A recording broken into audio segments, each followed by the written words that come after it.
to have you here. What do you mean, stop? I'm honored to be here with you. See, this multi-hyphenated Renaissance woman. Oh, my goodness. Everything you've done for your hometown in Chicago, Thank you. I'm so humbled to be here. Thank you. You're an extraordinary, extraordinary woman. That means so much. And then you've got that voice. So much coming from you. No, but babe, seriously, you've got that voice. Me and my mum Yes. went to see Respect, and Wow. I thank you, really. Oh, my What goodness. you did in that movie. Thank you. To revive that woman who we all need on the planet, yes. and you brought her back. And I, as an actress, as a woman of color, I just applaud you, my love. I do not take that lightly coming from you. I mean, come on, this is one of the greatest actresses in Hollywood. I hope you heard it in the intro. From actor to actor, like, you're one of the greatest, so that's the hugest compliment coming from you. Can I remind you of, like, the amazing films? Because we all got a favorite film of hers, right, guys? Yes, we do. I mean, Mission Impossible 2. Yeah, that's a good one. Interview with a Vampire. Yes, that's a good one. For Color Girls. That's a good one. The Chronicles of Riddick. That's a good one. And The Pursuit of Happiness. Woo! I mean, did you always want to be an actress? No. I No? wanted to dance. I needed to dance. Really? Dancing was my absolute first love. I mean, I was just doing it all the time. I was always trying to entertain my parents and anyone who came over to the house, you know. And I went to a performing arts school, and while I was there, an audition came along for a movie. I was 16. I had no ideas that, you know, I would ever be an actress, and I went along for an audition, and the rest is history. But no, dancing was my first love. That is amazing. And was that first project with Nicole Kidman? Nicole Kidman and Naomi Watts and me. Really? And funnily enough, I was with Joel Edgerton last night, who's the loveliest guy in the world. Yes. And his new movie looks incredible. And he reminded me that he was an extra in the background on that movie, Oh my, flirting. so just Joel, full of me and legends. Joel. Like, it's just crazy. But yeah, Nicole Kidman, Naomi Watts, the three of us just mind meld. It was really something, and we were children, really. Legendary. And Yeah. to think of all the amazing things you've gotten to do ever since. And then I learned today that you had the opportunity to work with the legendary Tupac Shakur. What was that like? What a beautiful soul, my love. Yeah? What a beautiful soul. I never got to meet him. Yeah, I really feel to be able to talk to people about the man that I knew, because I didn't know anything about Tupac. I didn't. I was from England, and I didn't know much about rap or spoken word. You know, I just didn't. And I arrived on set, and I'd done my research, and I'd seen him in movies. Like, I was like, what a great actor this guy is, you know, Juice and whatever. And so I arrived on the movie, like, he was this wonderful actor, and he would start off, like, trying to, I don't know,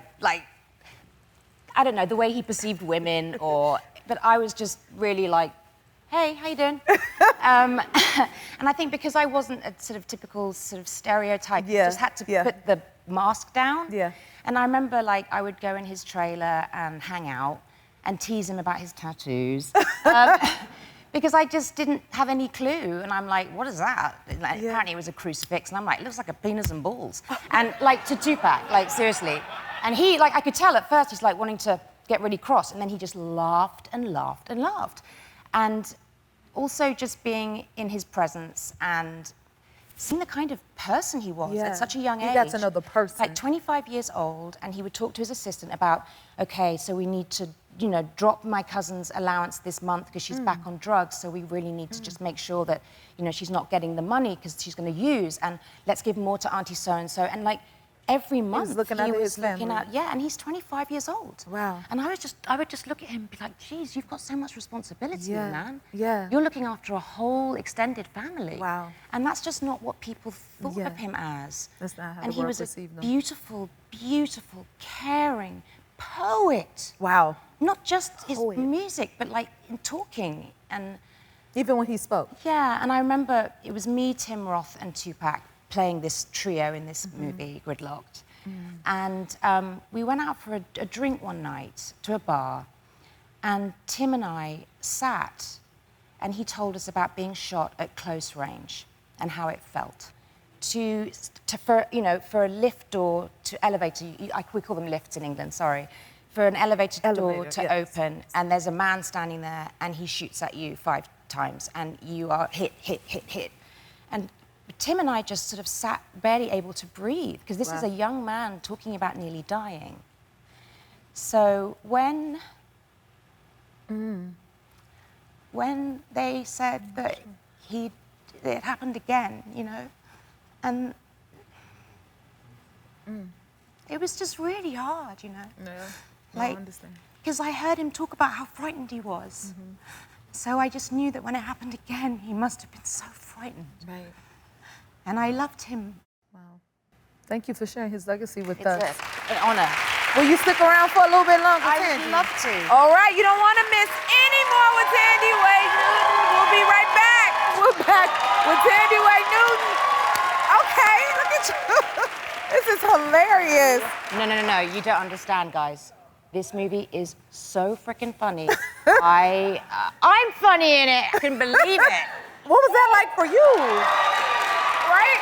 No, because I'm not a comedian. I'm a dramatic actress. Yes. And it was, but to be in the presence of 2 guys that have been friends since they were like young adults. Seriously, Jack and Paul have known each other since, I think Paul told me that Jack had just been in Bob Roberts and they were in an audition together.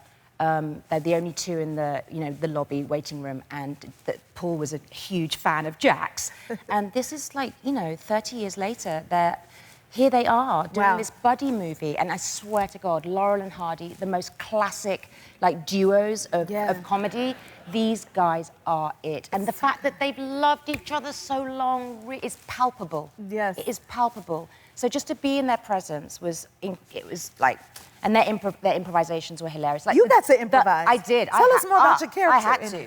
Well, so Claire, bless her, she's like the straight man. That's like a comedic term, the straight man. So the one that like sets up the jokes and comments and is. That's what it's called. Yeah, it's called the straight man. Okay. It's probably not. You shouldn't say that anymore. Straight woman. I don't know. So I was basically that. But of course I had to improvise, because these guys would go off topic. They'd range far and wide. So they had to improv. Did you? They were doing it non-stop. You don't understand. Like the places they would go. Yeah. And we just had to. What was hard was having to keep a straight face, because we had 3 cameras going at once. So Steve Zahn, who's an angel, and was like, in a way, was like the other straight man as well. And then Jack and Paul were the comedians that were just running wild. It was incredible. And, they would go places that were kind of crazy. You went with them too, though. Well, I did. And one that was amazing. Yeah. Okay, I'm not giving anything away, but urine is a theme in the movie. I don't think I'm saying too much there. What does that mean? Exactly. You will see what I'm talking about. And so these guys, they're talking... that Jack and Paul admit to each other on set, they're just like riffing about urine, about wee-wees, okay? And we say wee-wees over in England, yep. And they admitted that both of them pee in the shower for their athlete's foot. They've been doing it ever since Madonna went on David Letterman and said that urine therapy, that if you pee on your feet in the shower, you prevent and treat athlete's foot. So we're literally on the set, and they're talking... you didn't try that, did you? No. Okay. No. No, but I will now. Your daughter, Nico, got to come here on the show. And thank you for taking care of my baby. She was amazing. She's an angel. Yes. Very proud of her. And I know you are, and your other daughter, Ripley, as well. I know you're a proud mom. I am a very proud mom. And I'm sure they're proud of you. And we are too. Will you come back again to see us? Yes! Isn't she amazing? You can see Thandiwe and Anaconda in theaters. We'll be right back. Your happy place is here. What was your favorite part? Drop it in the comments and subscribe to help keep the joy coming.